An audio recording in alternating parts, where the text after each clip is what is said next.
Durante el último Congreso de Astronáutica Internacional que se celebró en Milán hace un par de semanas, la Agencia Espacial Europea anunció un acuerdo muy interesante con la empresa Orbit, que está enmarcado dentro de este plan que tiene la ESA para deshacerse de la basura espacial de acá a varios años y tratar de que sea lo que ellos llaman zero debris o cero basura. Y el acuerdo consiste, la misión se llama RISE, y el acuerdo consiste en que Orbit, esta empresa italiana que ahora se ha transformado ya en una especie de líder de logística espacial en el mundo, construya una nave que sea capaz de ir a órbita geoestacionaria y brindar servicios a satélites que ya están por terminar su misión, se están quedando sin combustible, necesitan cambiar de órbita, o mismo satélites que hace falta decomisionarlos o sacarlos de órbita y llevarlos a una órbita más baja para que su órbita degrade y tarde mucho más tiempo en cara a la Tierra. Así que vengo hablando ya hace un montón de tiempo con Orbit porque me interesó mucho el perfil que tiene como empresa y ya ha lanzado en muchísimas misiones transporter de SpaceX. Así que esta vez creo que era la excusa ideal para concretar una charla con ellos. Finalmente pude hablar con Stefano Antonetti, que es el vicepresidente de Desarrollo de Negocios de Orbit. Y la idea es que nos cuente qué hace Orbit, porque hay mucha gente que no conoce la empresa y ya tiene oficinas en varios lugares de Europa y recientemente en Estados Unidos. Han lanzado más de 105 satélites a órbita, tienen su propio OTV o transporte o vehículo de transferencia orbital, muy exitoso, se llama ION. Y además de que nos cuente un poquito sobre la empresa, nos metemos después ya de lleno en esta misión RISE y cómo esta nave GEA va a dar servicio a satélites que están en órbita geoestacionaria y qué pasa en el futuro. Así que bueno, ojalá les guste la charla que tuve con Stefano.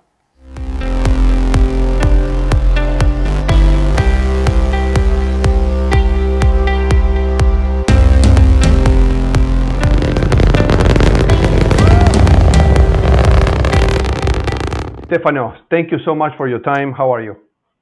I'm very well, thank you. What about you? Are you okay? I'm fine. I'm here at home in Cape Canaveral, but I guess you're in a better location. You're near Lake Como, right? Yeah, that's correct. I'm not sure it's a better location. We don't have a launch base here. That's true. That's true. I've been following the orbit for some years now, and you have been having pretty nice successes.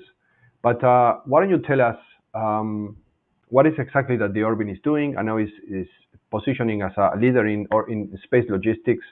You have like a end-to-end array of services that you offer to different clients. But could you give us like a 3 minutes panorama of what is the orbit doing right now? Well, as you said, I mean, we are a space logistics company, and it may look like a science fiction or whatever, but any successful business on Earth needs logistics. So it needs transportation, needs waste management, needs servicing, everything that you really need on Earth. So we had the ambition to start that. We wanted to start from space debris mitigation, which was we were doing at first place. Because it was a big hype back 10 years ago about, but like every environmental problem, it takes time to develop. So we moved forward into space transportation in orbit servicing, and with the ambition to be able to promote circular economy in space. Space is a natural resource, such as like the sea, earth, air. We need to use it sustainably, not just because we like the environment, but because if you use a resource sustainably, it would be more profitable in the longer term. And we want to be a profitable company. We are a benefit corporation as well, so it means that we are very careful to the environment, but we like profit. We think that profit it's a good way to boost advanced technology and to advance the welfare of humankind. So we have this ambition to provide this logistic infrastructure to space, to boost the business, to boost space exploration, and at the same time to benefit to Earth and mankind. You've done. I've seen here. Let me share with you your own homepage. I see you've had already 14 missions Yes. with 48 hosted pilots, Yes. 105 already satellites deployed, and you have Yes. a next mission January next year. So really remarkable because the orbit has been around since 2011, if I'm not Correct. wrong. Yes. Correct. And your array of services is pretty broad because you have maybe you can explain, Stefano. I mean, you have from launch and deployment, which I understand you have two different launch services from dedicated launch services and rideshare, correct? Rideshare with usually with so far with the SpaceX transporter missions, and Exactly then correct. Yeah. Sorry. Go ahead. advanced services, in-orbit servicing, mission control, system and components. That's a lot. That's a lot. It's true. Well, like we are been around for 13 years. Doesn't seem long, but it is. And so basically, I mean, all of those are basically, you know, uh, son on the same father somehow, right? So we are a very verticalized company. We do everything in house. So when you see their mission control and system components, it's because we actually design, manufacture, and control our own spacecraft. So, like we can also provide the mission control software and system components because it's our own. We have developed for ourselves, and we make that available to the customers. Launch and deployment, yes. I mean, we have our, let's say, flagship service and product is the ION satellite carrier, which is the one you're looking right now. Exactly. Yeah. The most successful flown, knocking on wood, satellite carrier in LEO so far. We have done 14 missions, as you can see. And the principle is very simple. It's a space taxi. So now you have a lot of low-cost opportunities to go into space, but those low-cost opportunity basically leaves you one or two orbital slots, while customers now will need to go to specific orbital slots. And that's what we do, basically. We just use this space taxi to bring customers exactly the slot they need. And in addition to that, we host payloads. So if you have, like a technology or an experiment that you want to carry in space, you can put it on our spacecraft, on our carrier. It will use the resources of the carrier, so it will not be deployed like a satellite. It will use the resources of the carrier, so electricity, communication, thermal control, and would be able to carry out this mission. So we have posted a huge amount of different payloads from Earth observation cameras to software, computer boards, even a drug sale, many things. And so this is our main business so far. And we have a model where we launch mission periodically. So very similar to the airlines sort of business. So sometimes we are not 100% full because we cannot find all our passengers, but that's fine because we want to launch periodically. We want to be able that customer knows exactly that date, that year, there will be a flight that to space, arrive to space with the ION carrier. So this is yeah. Go ahead. Stefano, sorry, the propulsion of the ION OTV is developed by the orbit as well. Yes, yes. What kind of engines are you using? We have 6 small thrusters, about 50 Newton, and it's bipropellant chemical engines. Okay. And this is basically what we used to call in the telecommunication services like the last mile service, correct? Yes, exactly. Yes, last mile taxi, last mile. Yeah. And you are also providing the hosted servicing of in orbit will be inside ION, correct? Exactly. So the payload will remain inside ION, and it would basically be operated by us as it was as it was a payload, basically. Of course, we cannot carry super complicated payload. We can carry sort of simple payload, but like we have quite a good experience now on doing that. Are we having like a ION 2.0 in the future? Yes, I mean actually this one is already the 2.0 version because we had the first version that flew only one time We got a version number 2 that we call Mark II, that flown for 13 times, and the Mark III will be available to fly towards the end of 2026. It will be larger, will be definitely larger, and about the double of what you see right now, but Wow. still based on the same concept.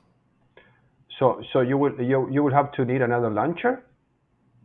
No, we're still gonna use the same launchers. I mean, we're gonna gauge very carefully the sites in such a way we can still use SpaceX and all the new also European launchers that have, like they are promising to be very competitive on the market. We are looking into that very carefully.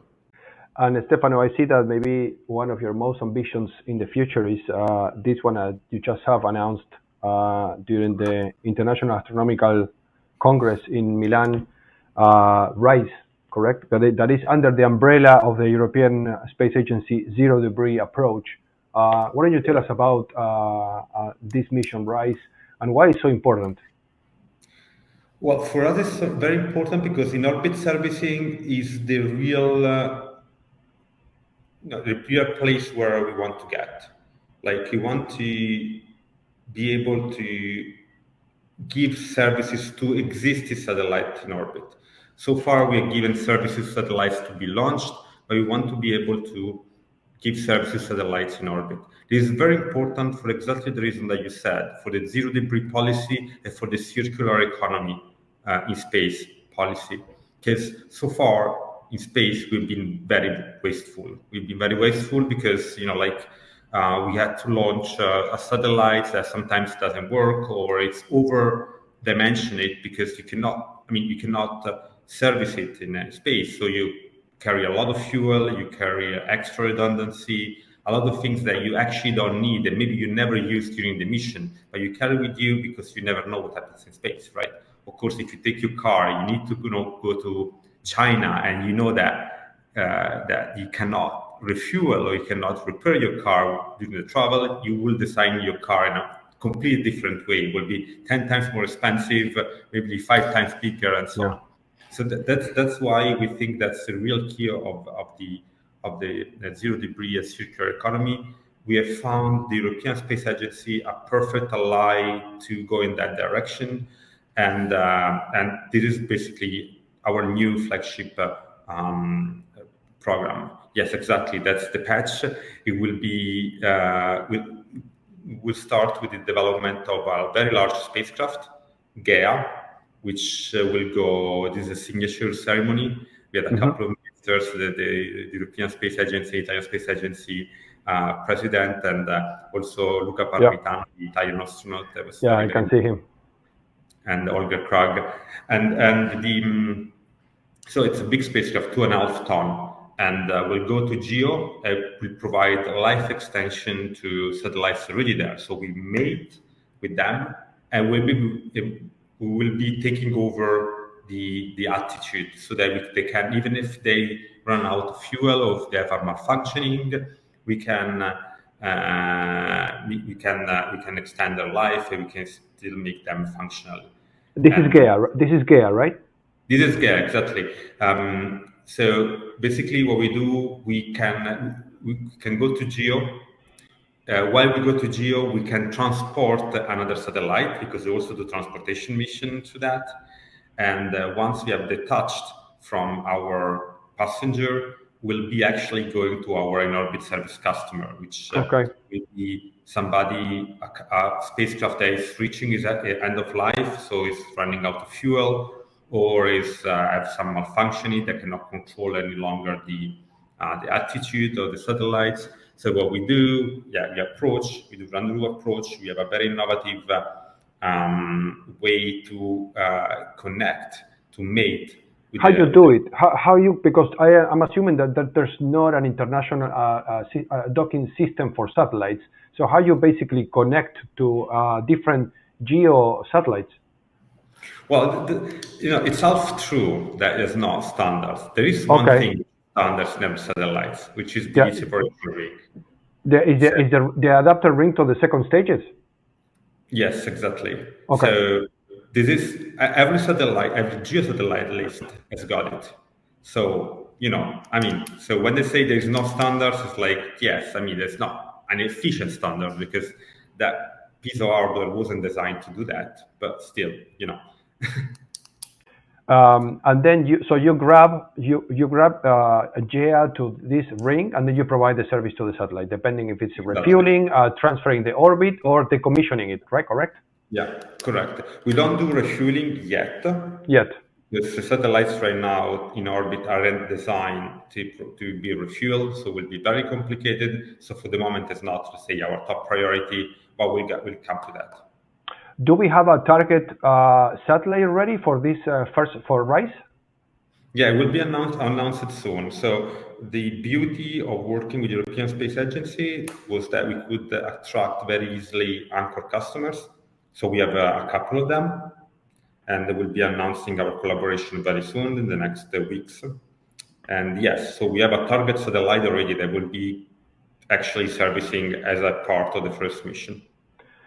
Stefano, this maybe I'm wrong, but this makes me remember a couple of one mission in particular. This from Northrop Grumman. This MEV1 going to an Intelsat and trying to apply some services. I'm guessing this is kind of the same concept. And we have a NASA and DARPA project, which is the RSGS.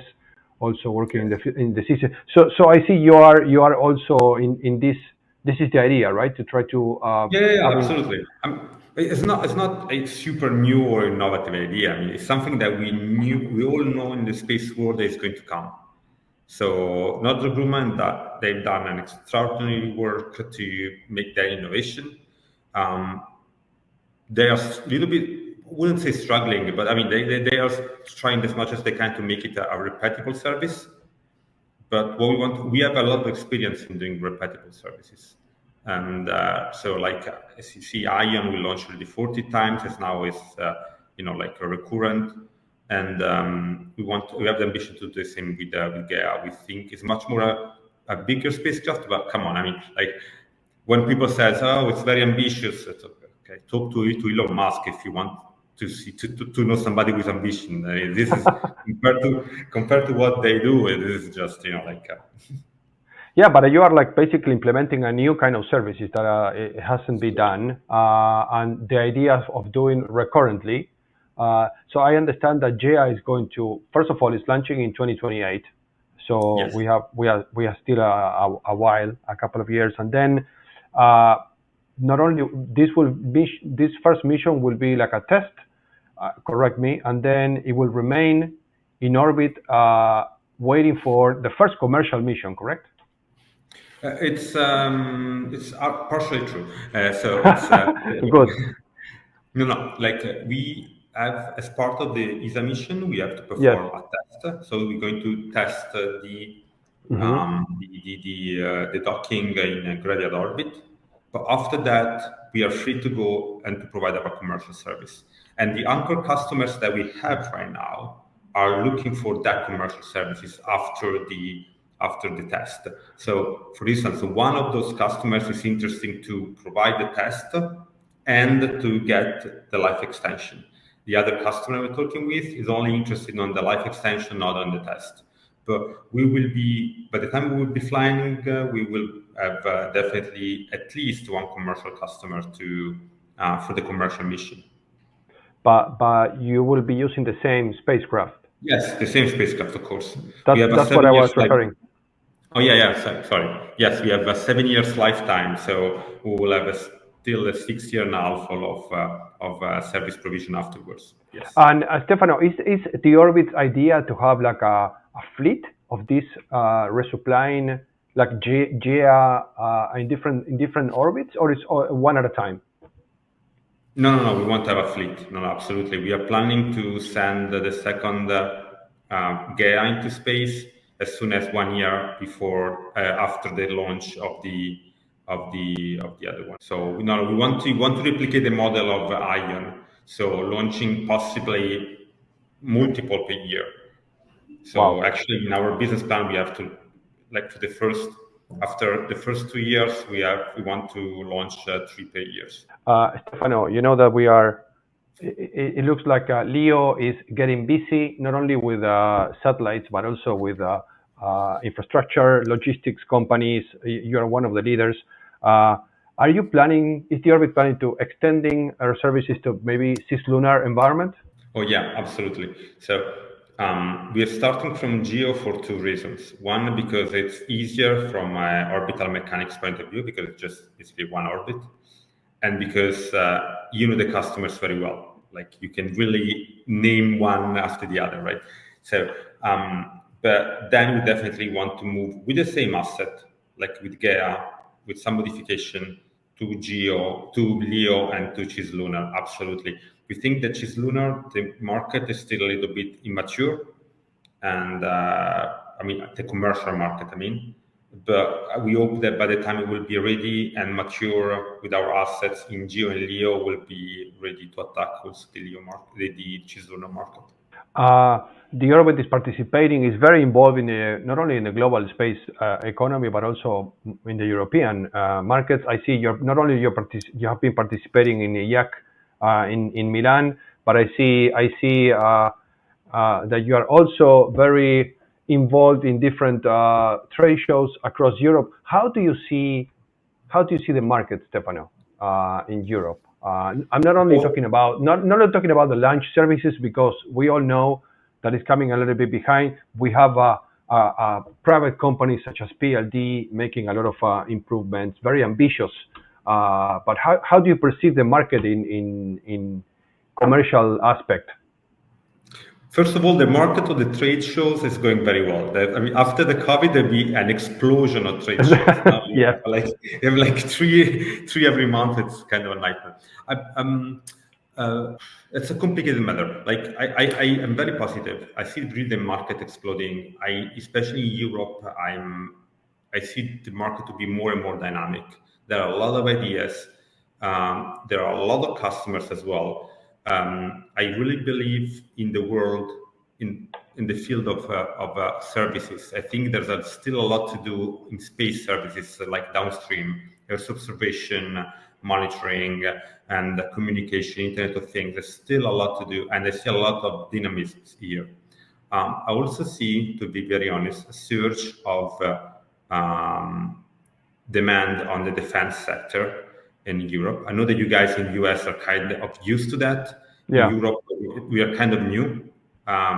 Like defense was, I'm not saying out of the commercial market space, but it was very, very on the side. Now there's a strong presence.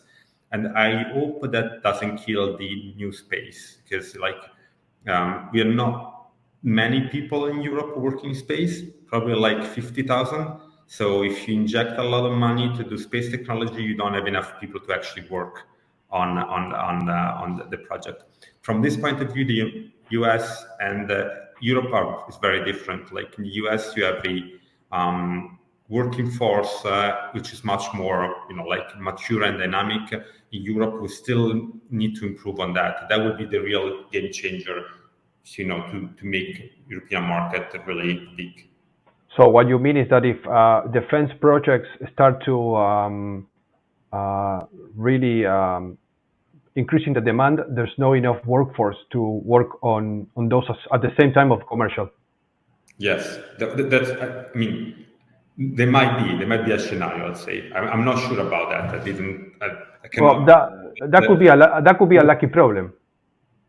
No, there would be a lucky problem. Well, it depends from the. I mean, yes. I mean, there would be a lucky problem from one side. Yes, but you